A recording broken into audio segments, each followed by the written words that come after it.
simot ngayon ako. Inaamin ko, naubos na ang budget ko. Hirap naman, walang natira. January pa lang, pulubi na tuyo aking ulam. Yan agad aking ulam.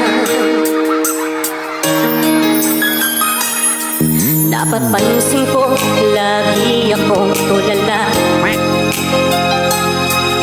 Dinibdib ko, gastos kong malala. Wallet ko